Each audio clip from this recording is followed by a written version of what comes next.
Om श्रुतिस्मृतिपुराणानाम् आलयं करुणालयं नमामि भगवत्पादं शङ्करं लोकशङ्करं शङ्करं शङ्कराचार्यं केशवं बादरायणं सूत्रभाष्यकृतौ वन्दे भगवन्तौ पुनः पुनः ईश्वरो गुरुरात्मेति मूर्तिभेदविभागिने व्योमवद्व्याप्तदेहाय दक्षिणामूर्तये नमः। सदाशिवसमारम्भां शङ्कराचार्यमध्यमाम् अस्मदाचार्यपर्यन्तां वन्दे गुरुपरम्पराम्। ॐ आप्यायन्तु ममाङ्गानि वाक्प्राणश्चक्षुश्रोत्रमथो बलमिन्द्रियाणि च सर्वाणि सर्वं ब्रह्मोपनिषदम् माहं ब्रह्म निराकुर्याम् मा ब्रह्म निराकरोत् अनिराकरणमस्त्वनिराकरणं मे अस्तु तदात्मनि निरतेय उपनिषत्सु धर्मास्ते मयि सन्तो ॐ शान्ति शान्ति शान्तिः।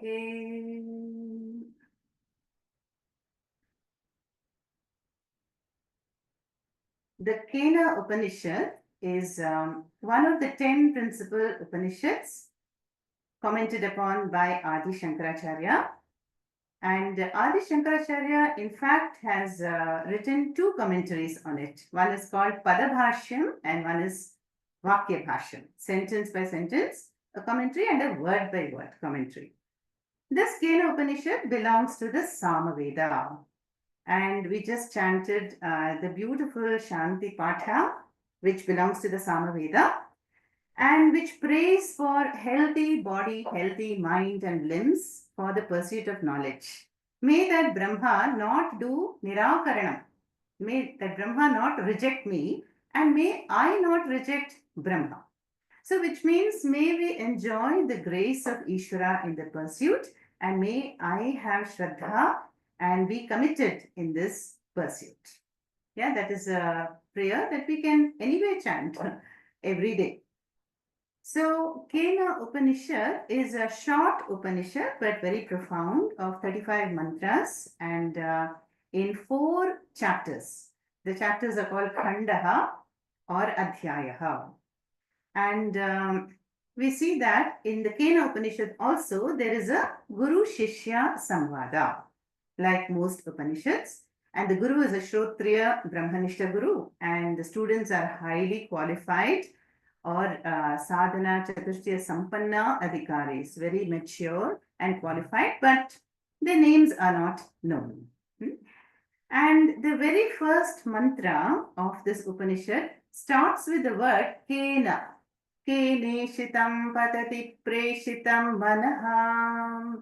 Kena means by whom or by what. And hence the Upanishad derives its name from the first word of the mantra. So, how does the first chapter begin? The chapter 1 opens with the question by a very mature student. And the student asks, Keneshitam patati preshitam manaha. Kena pranaha prathama praiti yuktaha. So the student asks the Guru, hey Guru, I have this doubt. You know, when the body, the mind and the senses are intelligently put together, it is like a software. It is a matter principle. Then prompted by whom? Who is it that, makes the mind and body and senses spring to action? Yeah, how does the mind think and will and decide and recall? How do the senses perceive the sense objects in the world? How does the prana get activated in this body? So this is what is called a pariprashnaha. You know, a pariprashnaha, the word comes in the Bhagavad Gita also. Tadvidhi pranipatena pariprashnena sevaya upadekshanti te jnanam jnaninas tattvadarshinaha. The Gita, Krishna says, may one approach the wise with pariprashnas. Pariprashna means that which is prompted by a genuine spiritual hunger or mumukshutvam, as this opening question of the Kena Upanishad. So then the teacher begins to answer, and the whole Upanishad is kind of the response to the opening question. Now, the Guru answers the Shishya in a very unique way, a unique, enigmatic way, and says that principle or that Devaha, Kaha Devaha, student asked, so that shining, effulgent principle is the pure consciousness, and that is the eye of the eye, the ear of the ear, the mind of the mind, speech of the speech, the prana of the prana. And then the Guru continues to explain that how that Atma Brahma, the pure consciousness, is aprameyaha, agocharaha. It is distinct from the matter principle, but it pervades the matter principle.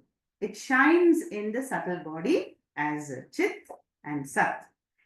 And then the mantras of the first chapter, which has 9 mantras, explain that by which the eyes perceive, but which the eyes cannot perceive, is Brahma. And so on. That by which the ears hear, but the ears cannot hear that. By which the mind functions, but the mind cannot think or conceptualize about that Brahman. And so on, with the organs of touch and taste and smell.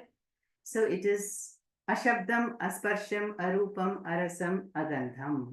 Not available to be experienced. That is the first answer the Guru gives to the student. The familiar example comes to a mind of electricity and the gadgets.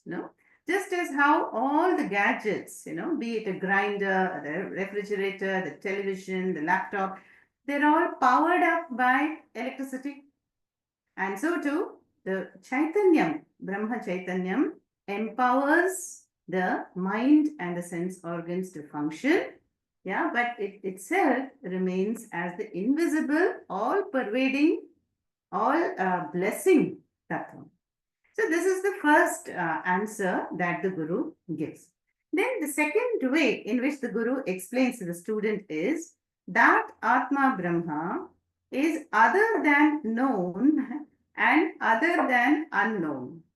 So the Brahma Tattvam is neither known nor unknown.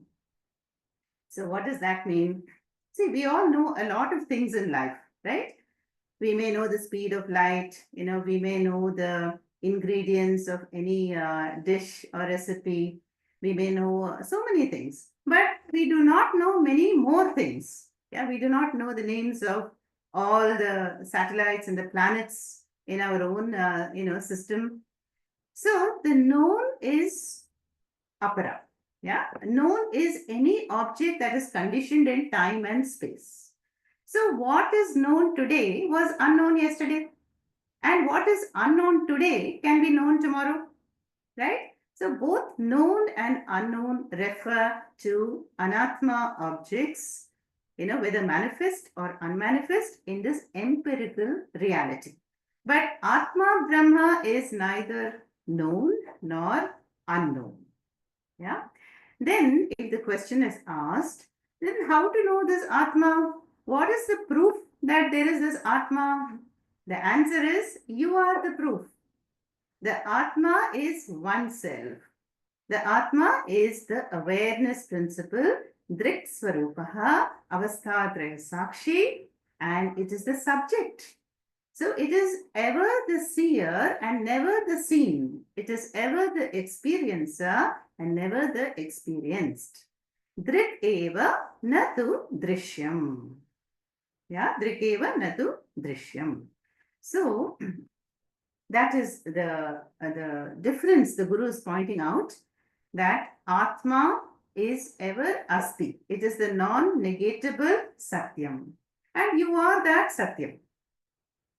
And everything else, Anatma, is also Satyam. but it is a relative Satyam, not the Paramarthika Satyam. So all this was covered in the first chapter itself. And then the Phalam was also pointed out. What is the benefit of gaining this knowledge? Atma Anatma Viveka, Dhiraha Amritaha Bhavanti. So one would gain the clarity and one would gain the centeredness, yeah, and the peace and the freedom. Amritaha Bhavanti is would become immortal. Now, the first chapter is all about Shravanam. So the Shravanam is now over, and now the Guru is testing the student. Now, how far have the students understood this subtle topic of Atma? So the Guru says, Yadi manyase suvedeti. If you say that you know Brahma very well, then daharameva api tvam veta. Brahmanaha Rupam. Then I would say that you do not know Brahman. If you say you know Brahman, then if one says I do not know Brahman, that is not possible because Brahma is not unknown. That is the main topic of the Upanishads, and the Guru has been teaching the Brahma Tattvam. So that would contradict the teachings of the Shastras and the teachings of the Guru. So one cannot say Brahma is unknown, but one cannot say it is known either. So now this is a test for the student, and how is the student going to respond to this challenge of the Guru? So the student, brilliantly answers that Naham Suveda, Naham Manye Suveda. I do not think that I know Brahman very well. No na Veda, na Vedacha. Vedacha. So, no na Veda means na Veda. So the student brilliantly answers that I cannot say I know Brahman because, as you rightly pointed out, Brahman is not an object to be known, like a table, a flower, the sky, or a book. But at the same time, I cannot say I do not know Brahman because you have taught us well and I have understood that I am that Brahman. Yeah. So very beautifully he says, and the Guru has said, if you say you know Brahman very well, then you do not know Brahman, which means what? You know only the inferior Brahman. So inferior just means what? Conditioned Brahma. Nedam yadidam upasate, nedam yadidam upasate. We saw that several times. Na idam yad upasate. So that which one meditates upon, even an object of meditation, that is also not really the Nirguna Brahma. Ishta Devata is also an Alambana. It is not really the formless, spaceless, timeless reality. So that is what the Guru keeps saying, that Nedam Yadidam Upasate. And Brahma is neither known nor unknown because it is the knower of both. Don't I know all that I know in life? And what I don't know, also I am aware of it. I don't know so many things. What is the periodic table? I don't know. And so many facts of life we do not know. But I know that I don't know. And what I know, I am also aware that I know. So who is that? That is me. That is the knower. That is the subject. That is the Drik. And that is the Atma. So in two different ways, the Guru answers the opening question. Chakshushaha chakshuhu, pranasya pranaha, vacho hi vachaha, manasaha hi manaha. Eye of the eye, ear of the ear. And it is neither known nor unknown. It is the knower. Now, in Sanskritam, some of us will recollect that there are two kinds of dhatus, sakarmaka dhatu and akarmaka dhatus. Yeah, sakarmaka dhatus are like those verbs which will take an object, a predicate, a karma, like I read. So if I can ask the question, what do I read? I read a book. Then I see. What do I see? I see the sunrise. All sakarmaka dhatus. But if I say I stand, you can't say I stand what? Or I sit upon a chair, but I sit what does not make sense. I sleep, the sleep, sit, and walk and all. They're all akarmaka dhatus, generally movement words. No? So here the Guru is saying that Brahma is not an object. So you can't say, I know Brahma. What do we have to say then? I am Brahma.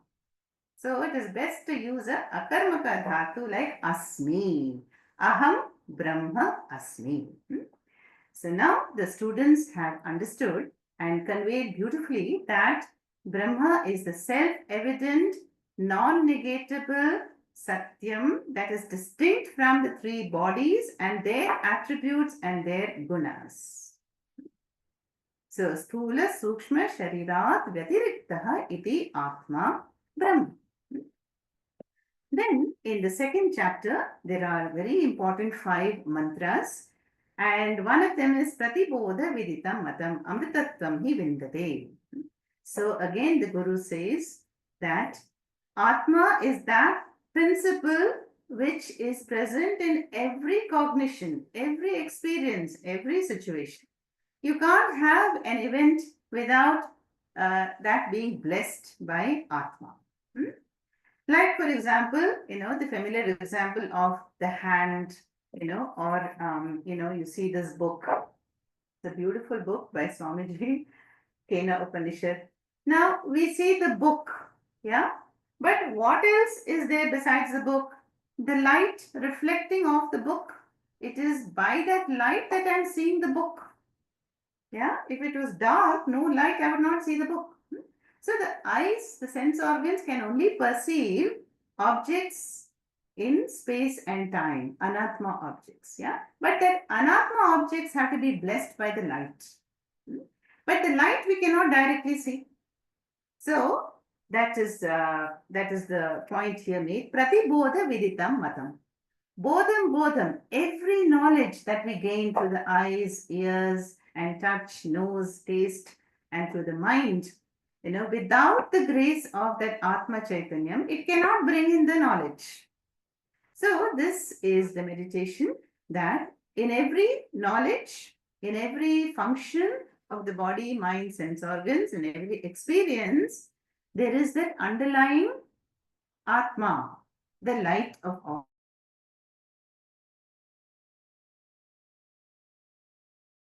Anubhuti.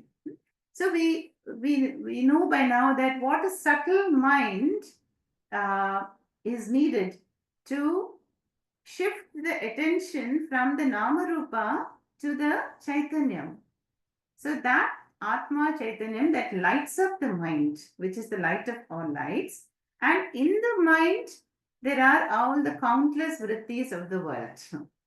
Person, sky, table, laptop, fruit, flower, drink, all these thoughts, they're all illumined by that sentient mind.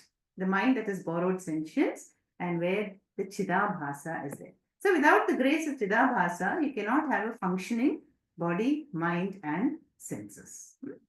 So that was the second chapter here of 5 mantras. And so with the second chapter, we find that even Mananam is over. So first 2 chapters about Shravanam and Mananam. There is this French philosopher, maybe you've heard of him, called Descartes. Descartes is a French philosopher whose philosophy was, I think, therefore I am.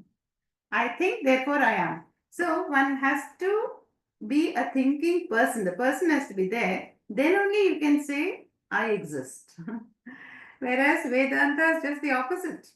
I am, therefore I think. And that is what the Kena Upanishad says.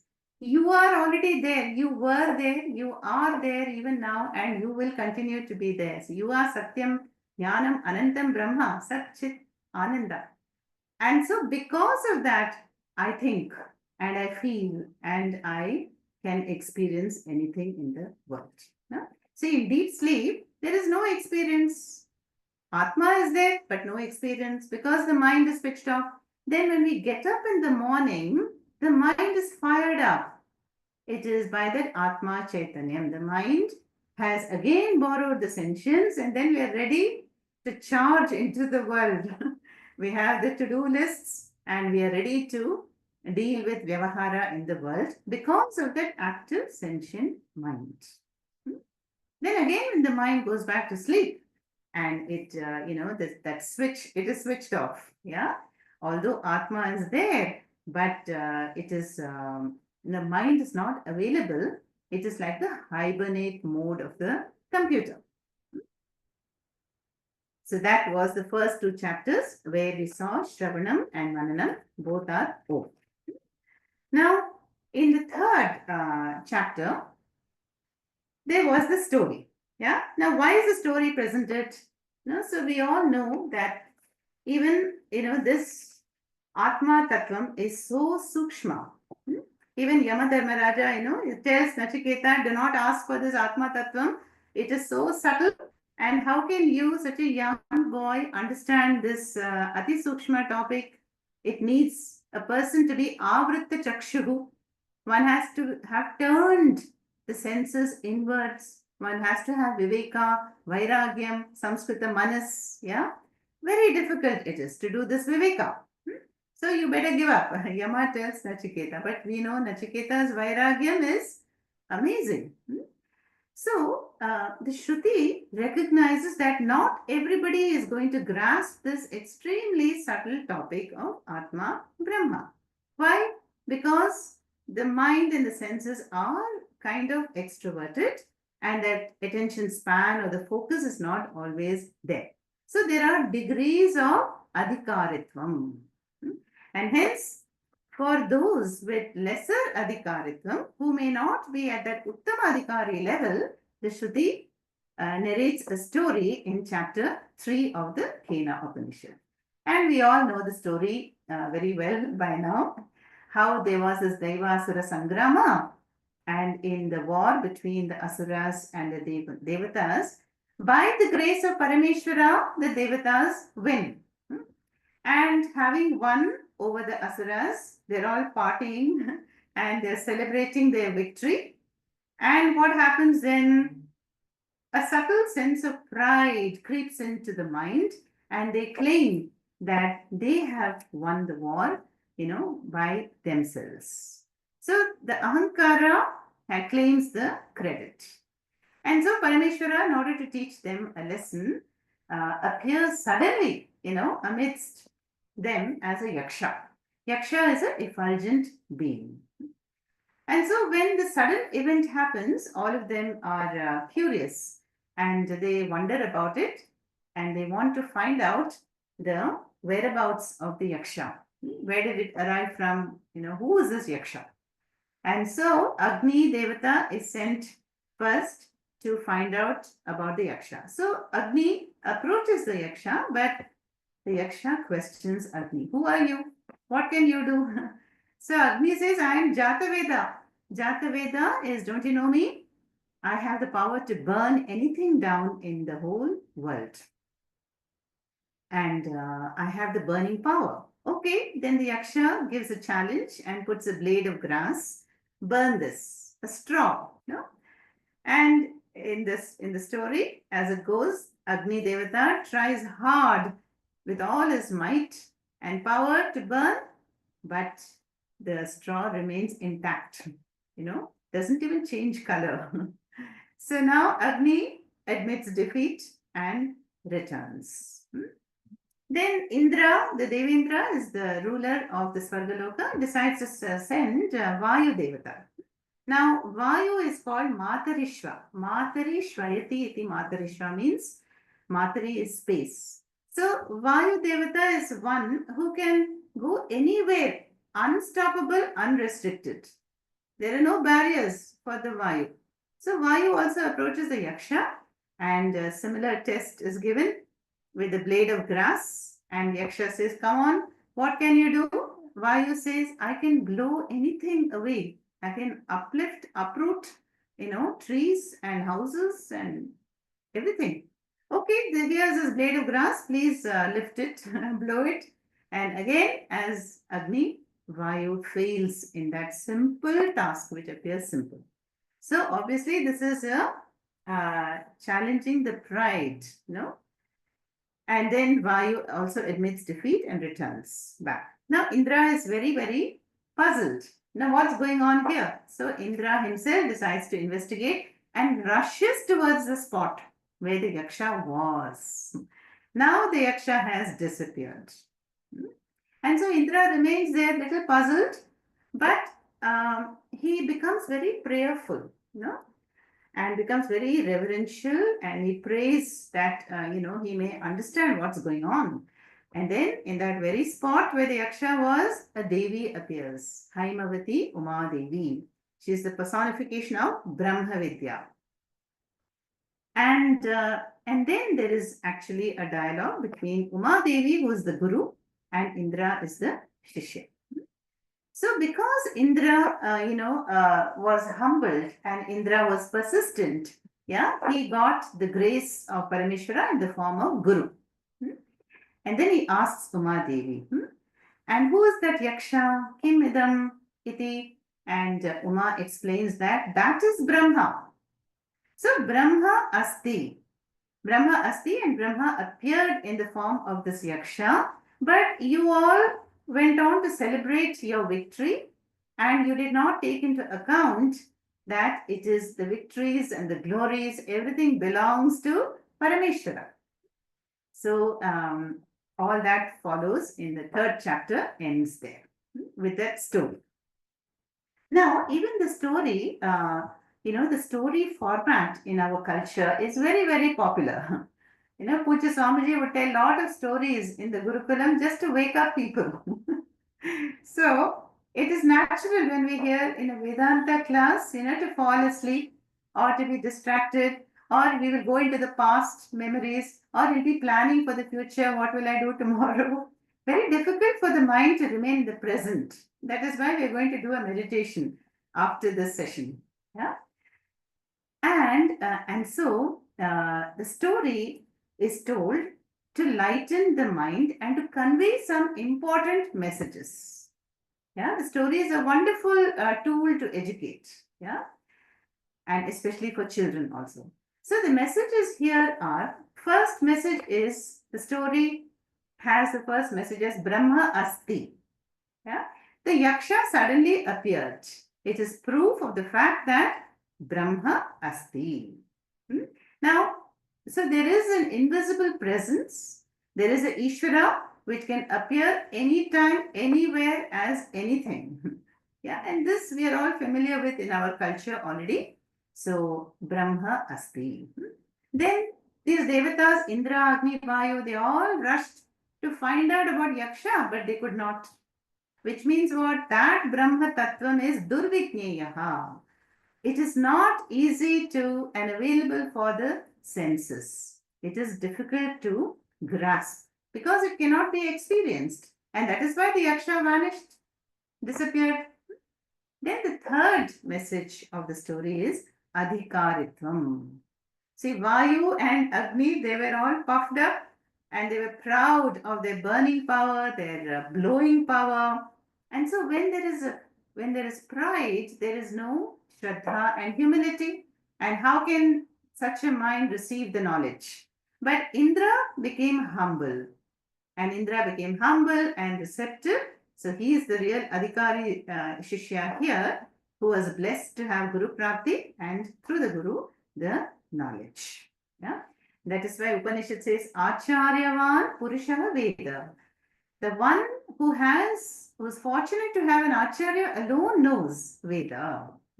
So Indra was the most fortunate of the three devatas because he had the direct darshan of the Guru, and then he becomes famous. He teaches the other two devatas and all three become famous. Yeah, Jnanis. Then the story also tells us that all the glories, whatever achievement we have, whatever positions, all belong to Ishvara. And I am at best what I am a trustee. Yeah, I take care of my body, of my family, of my possessions. I'm fortunate to have a job and wealth and property, but none of them really belong to me. They are gifts. They are leased out. They all belong to Ishvara. They can be taken away anytime also. And so all these messages we get from the story. And then also how gaining the self-knowledge makes one famous. Sarvani bhutani samvanchanti, it was said. That is, the one who has gained this vidya becomes a source of strength and peace and comfort for everybody. So everybody will, be attracted to their presence, and because they're so centered in their core identity as Atma Brahma. So these are the various teachings that the story gives us. Yeah? And the story format is really suited for the majority of the people. Yeah? Only a very few people will be, ready for the direct teachings of the Upanishads, the lofty teachings of the Upanishads. Then we come to the last chapter, number in fourth chapter, which has 9 mantras. And here the Upanishad again gives us the sadhanas, no? How to get a clear vision of Atma. And so upasanas are given. Remember, the Guru earlier had said that important mantra, Yasya matam tasya matam, Yasya matam na vedasaha. So the one who does not know really knows, and the one who knows, he does not know. So that means we have to arrive at the knower principle, at the awareness principle. How are we going to do that? By meditation. What kind of meditation? Saguna Brahma Upasana. And so we saw the Upanishad listing out 4 upasanas. The first one is Vidyut Upasana. Vidyut means lightning. So the example from nature was taken. When there's a flash of lightning, what happens? A whole huge area gets illumined instantly. And so, Atma Brahma also is the light of all lights, which removes the darkness, the ignorance of Atma instantly.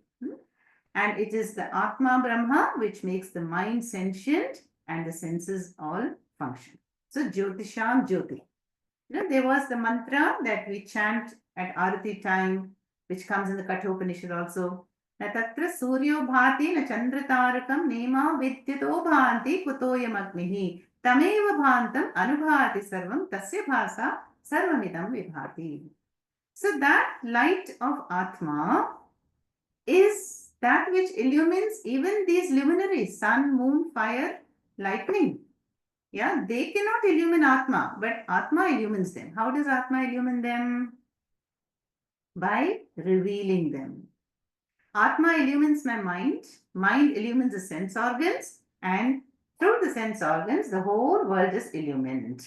And I recognize the sun, the moon, the stars, the fire, and the lightning, etc.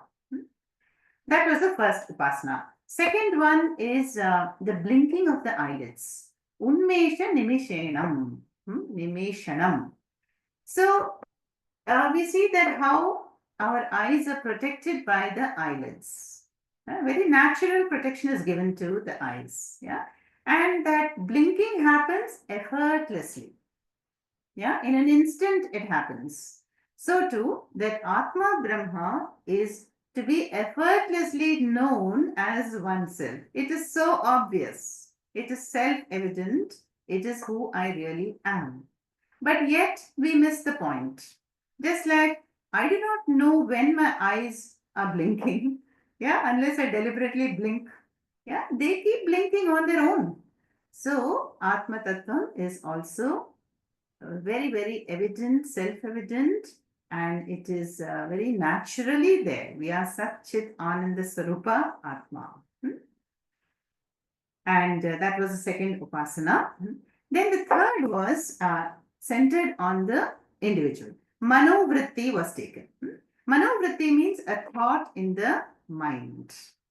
So imagine the mind to be a lake or a room, and a thought rises like a wave and the thought subsides again. Yeah. How does this happen?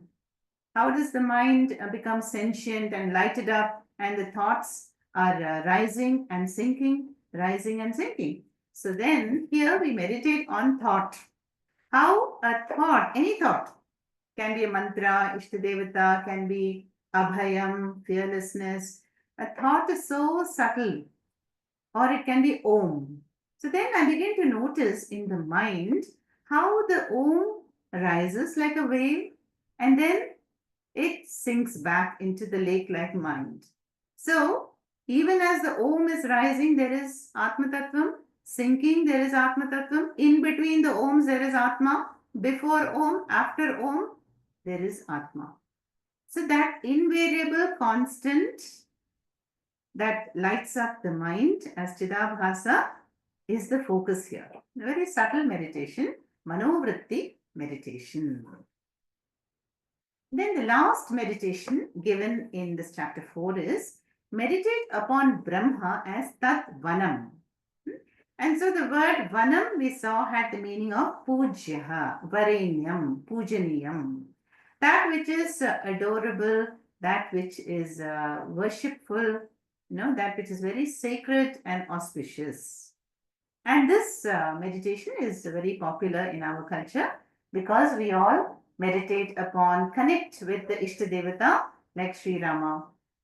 And then we adore the life and the form of Sri Rama or Devi or Hanumanji. So many role models we have.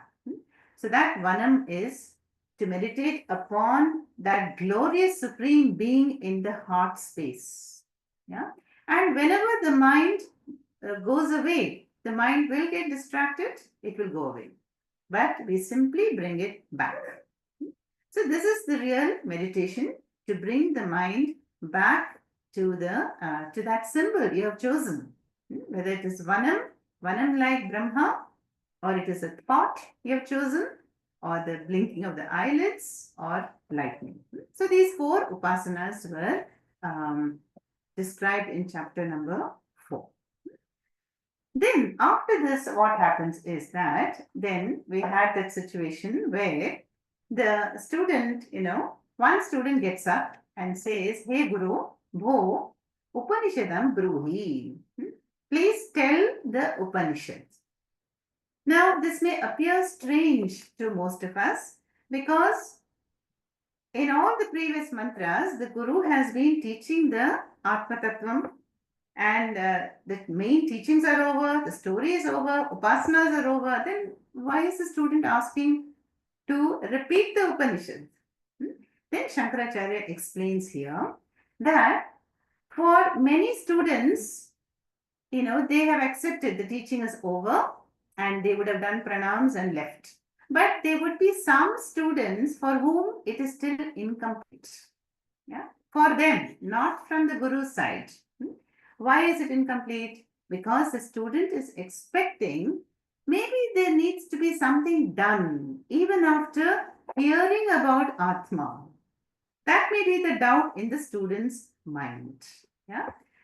So, as we know that Atma Tattvam is unfolded by the triple sadhana Jnana Yoga. Shravanam comes first and the most important when we expose the mind to consistent, systematic listening, followed by Mananam, reflections. If Shravanam is inadequate, then only we need Mananam.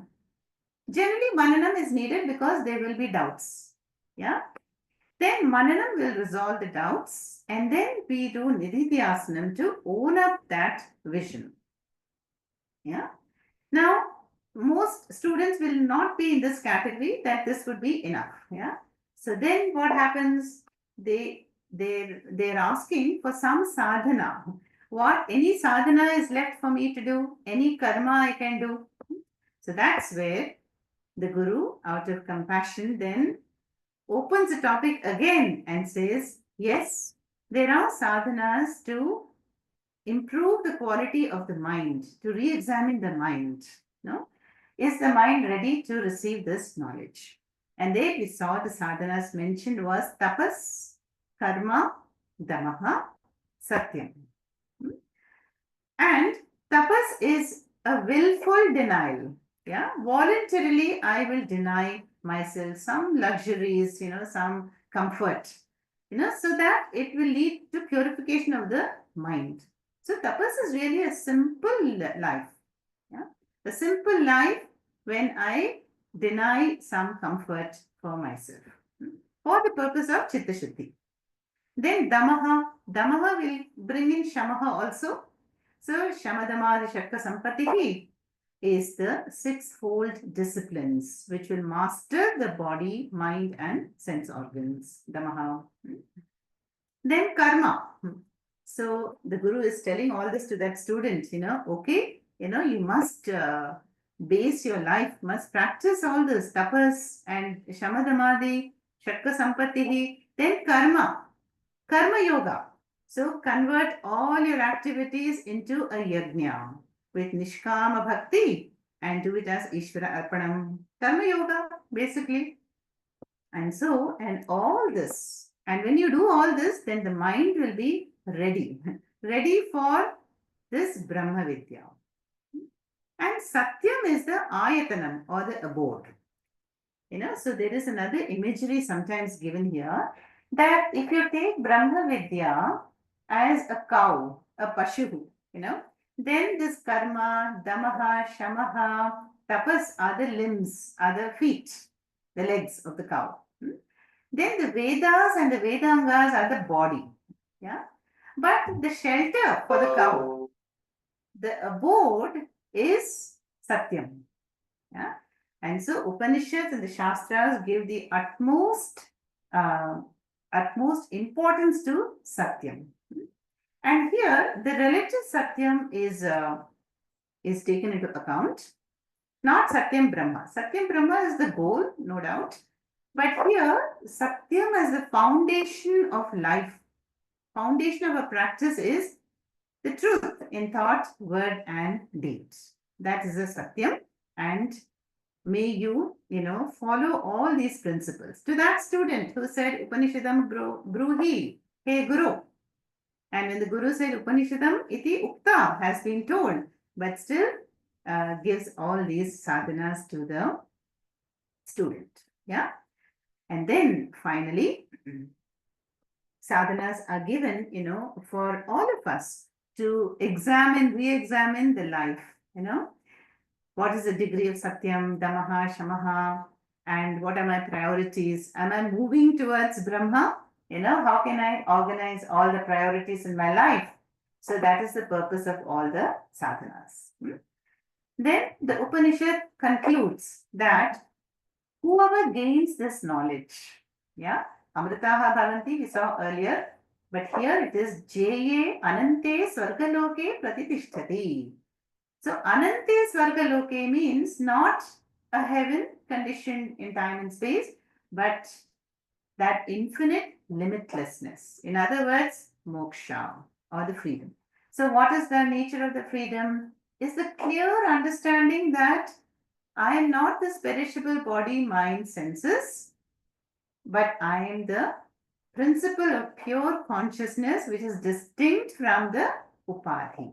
So that clear understanding is called moksha praptihi, and that is how this Upanishad ends. And so, the Shastras say that there is nothing other than gaining this Brahma Vidya. Other than gaining Brahma Vidya or this Satyam Brahma, other than this, there is no other purpose for arriving on planet Earth. So this is the main goal of a human janma.